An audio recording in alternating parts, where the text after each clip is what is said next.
Oi, pessoas, de novo, tudo bem?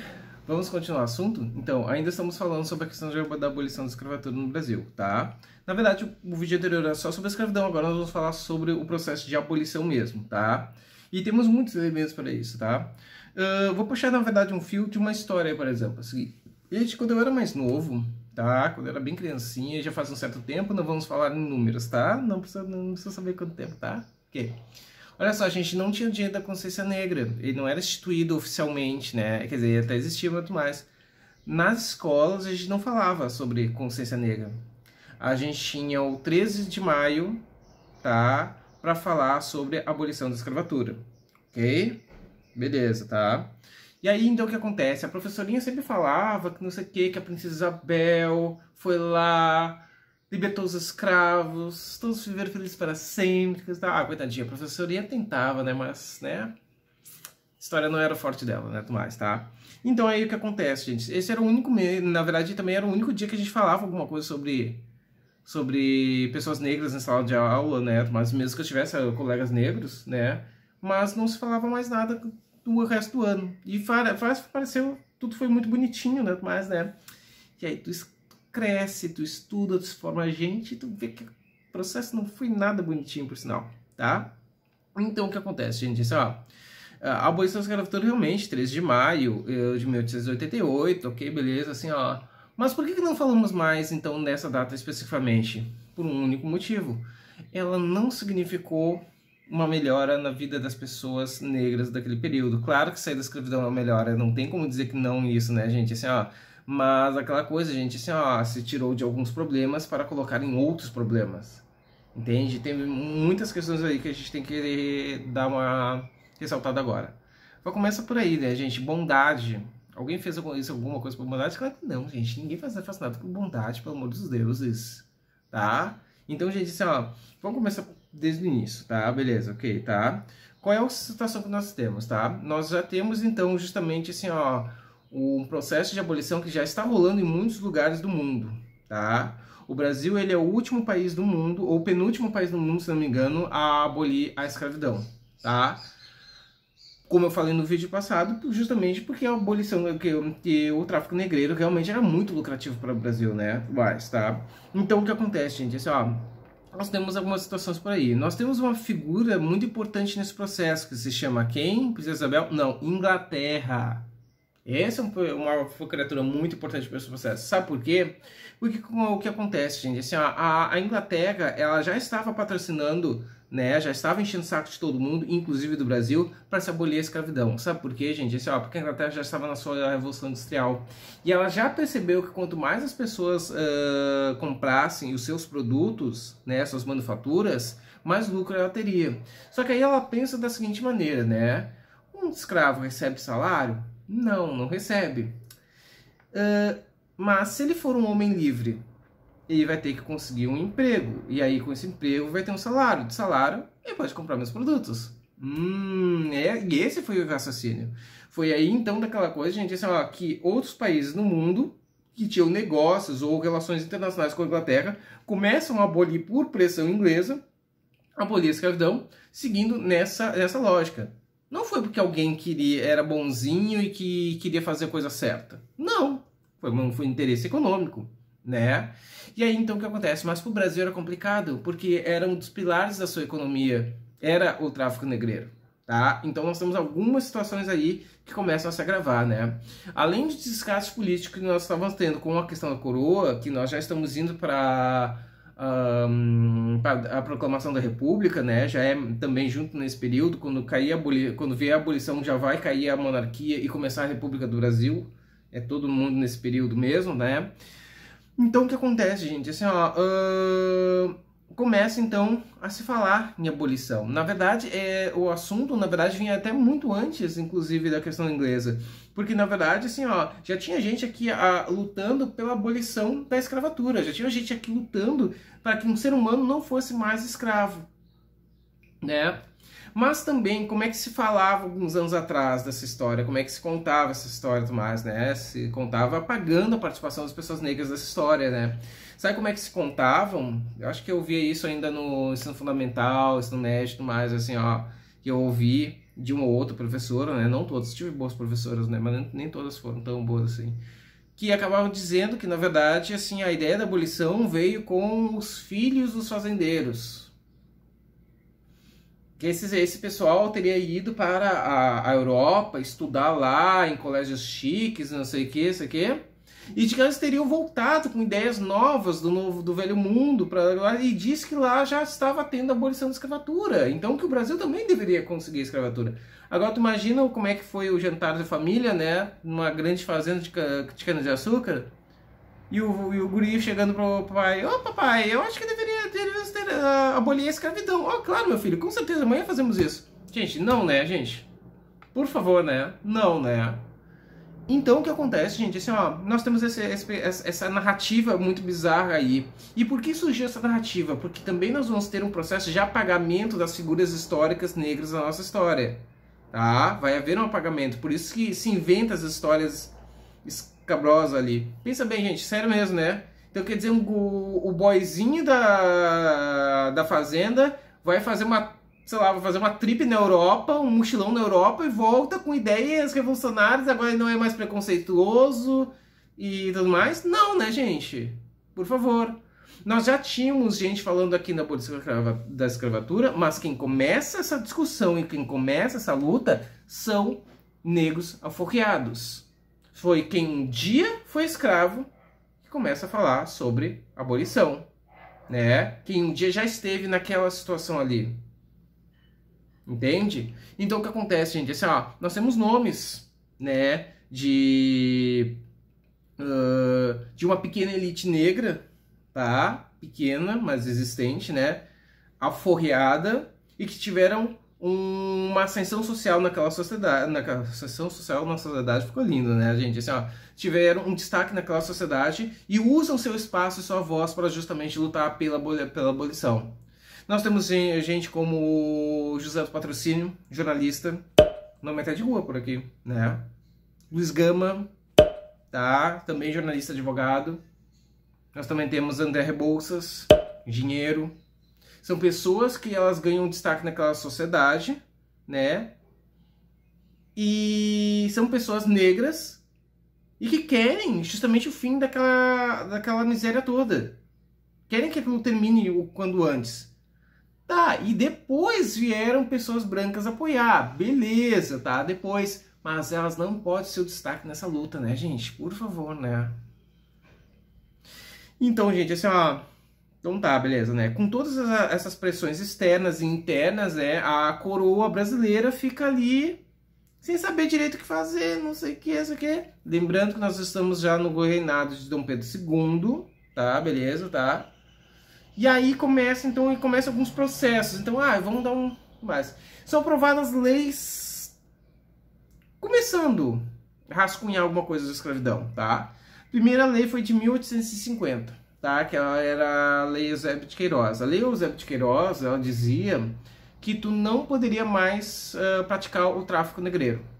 Não poderia mais trazer seres humanos da África para ser vendidos como escravo aqui.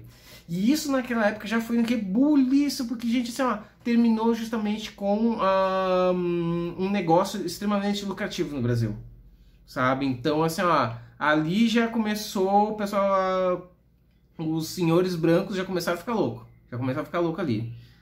Mas vamos e convenhamos, gente, assim, ó, na prática, essa lei ajudou alguma pessoa que era escrava naquele período no Brasil?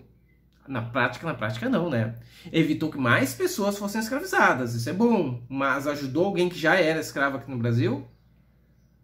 Não. Infelizmente essa lei, para quem era escravo, fez pouca diferença, né? Mais. Até porque, né, gente, aí que a brutalidade contra as pessoas, mulheres negras, foram pior ainda. Porque aí o jeito de conseguir escravos era justamente fazendo mais escravos. E as mulheres negras, novamente, né, sofrem ainda mais nas mãos dos seus senhores, né? Porque aí tinham que gerar mais filhos ainda, né? Então vocês podem imaginar como é que era, né? Mas logo em seguida, em 1871, tá? Nós temos a Lei do Ventre Livre, tá? Que aí justamente daquela coisa, gente. Assim, ó, a Lei do Ventre Livre dizia que a partir daquela data, qualquer criança gerada, né? A partir daquela data, né? filha de escravo, seria uma criança livre. Ela não seria mais escrava. Novamente, ajudou alguém? Não, porque a mãe ainda continuava sendo escrava. Né? E, gente, sinceramente, pensa comigo, gente. Assim, ó, qual é a criança, assim, recém-nascida que põe a mochilinha nas costas e diz: tchau, mãe, eu não sou escrava, tá? Tchau, a senhora é, fica aí. Alguém faria isso? Não, né, gente? Ajudou alguém? Não. Ah, então o que acontece, gente? Assim, ó, a criança continuava na fazenda, continuava trabalhando com os outros escravos como se nada tivesse acontecido. Até ela conseguir ter idade suficiente para se autogovernar. Se ela conseguisse condições de se sustentar, né? Tem isso ainda, né, gente? Né? Então, na prática, é uma lei que ajudou muito poucas pessoas. Também, mas poucas. Mas, né? Beleza. E por fim, gente, em 1885, a lei de sexagenário. Então agora foi boa. Beleza, tu mais, né? Com 60 anos, tu fez 60 anos, beleza, assim, ó, agora tu tá livre. Tranquilamente. Trabalhou 60 anos da tua vida, agora tu tá livre. Mas ajudou alguém? Não. Seguinte, gente, assim, ó, se desde pequeno, desde o nascimento, tu trabalha de sol a sol,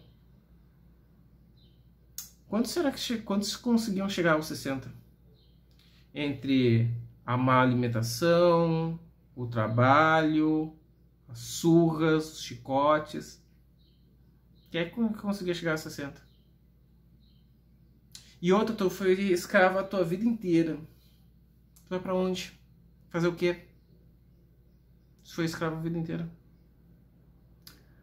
Novamente, uma outra lei que ajudou muito poucas pessoas. Né? Fazer o quê? E cada vez mais a situação estava ficando sustentável.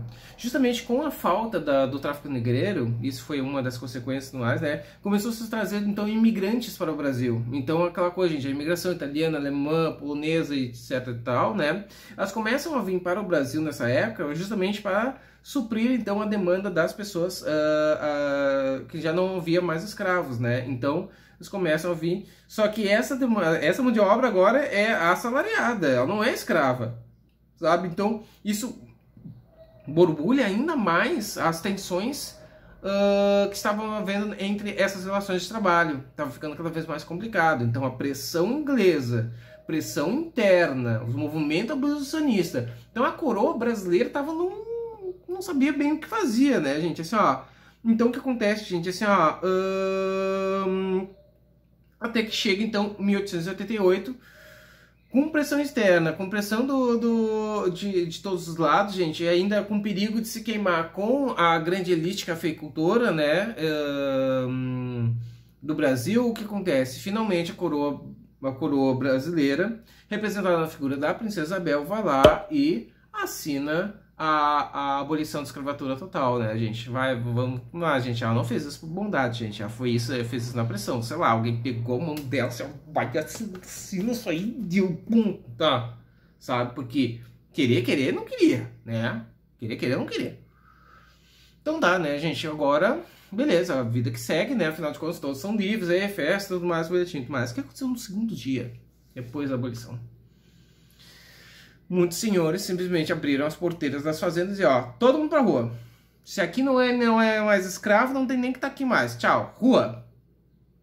E muitos foram, e a maioria, claro, foi, né? Tudo mais, não queria mais voltar, ver a cara daquelas pessoas nunca mais na vida, tudo mais, que tal. Só que tem um detalhe. A monarquia brasileira, o governo brasileiro, não deu um ressarcimento por nada que as pessoas negras sofreram. Nada. Não teve um ressarcimento de nada que te aconteceu. E aí são pessoas que trabalharam a vida inteira em fazendas. A maioria esmagadora não tem acesso, teve acesso a nenhum tipo de educação, não sabe ler, não sabe escrever, não sabe fazer nada, só trabalhando na fazenda. E agora é obrigado a sair das fazendas, conseguir um emprego em algum outro lugar. E elas iam para os grandes centros, né, as grandes cidades, né. Só que aquela coisa, gente, vocês acham que eles conseguiram empregos? Vocês acham?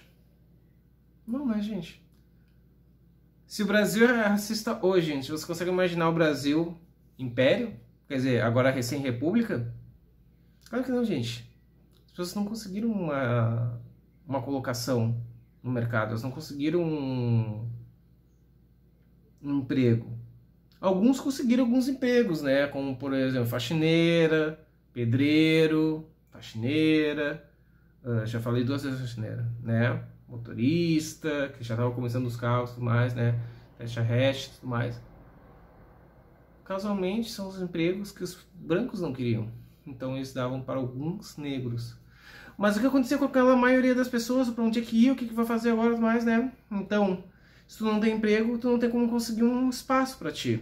Então, o que tu vai fazer? A maioria deles saem dos grandes centros e vão para as beiradas das cidades, onde ali é a periferia da cidade. E lá eles começam a construir, então, o quê? Os cortiços, as favelas, comunidades. Eles mesmos constroem suas próprias comunidades, porque aquela sociedade racista, ela libertou o negro, mas não aceitou o negro. Então, o que acontece, gente? Assim, ó, a origem das grandes comunidades carentes que se tem no Brasil hoje, exatamente essa. É uma herança nossa da escravidão. Então, gente, assim, ó, e ainda tem essa, ainda vai ter o apagamento histórico. Porque aí o que acontece? Esses nomes que eu falei pra vocês, como Luiz Gama, André Rebouças, tudo mais, gente, assim, ó, eles vão começar a desaparecer da história. Tá? O apagamento histórico que vai ter das pessoas negras também vai começar a ocorrer. Quantos vocês lembram, por exemplo, que Machado de Assis é um homem negro? Machado de Assis, o maior autor da língua brasileira. Maior autor. Na faculdade eu fui descobrir isso, né, gente? Porque no ensino médio nenhuma professora minha resolveu me dizer essa informação. Né? E também daquela coisa, gente, a cultura negra também passou a ser criminalizada. Literalmente, gente, assim, ó, no Brasil se criminalizou o samba já foi criminalizado, a capoeira já foi criminalizada, as religiões de matriz afro já foram criminalizadas, todos nesse período pós-abolição. Então, gente, assim, ó, houve uma grande repressão contra a questão da cultura negra a partir desse momento de escravidão em diante, da abolição da escravidão em diante, sabe? Então, hoje, quando a gente fala sobre questões de cotas e representatividade, é porque nós estamos tendo que sanar problemas gravíssimos que foram feitos desde o momento da escravidão negra até os dias de hoje. Tá bom? A gente continua essa discussão em aula, né? Tudo direitinho, quando for aula síncrona, direitinho, tá? E por hoje é só. Espero que qualquer dúvida vocês deixem aqui nos comentários, tudo direitinho, tá? Nome turma quando vocês verem o vídeo, tudo direitinho, né? E até a próxima. Tchau!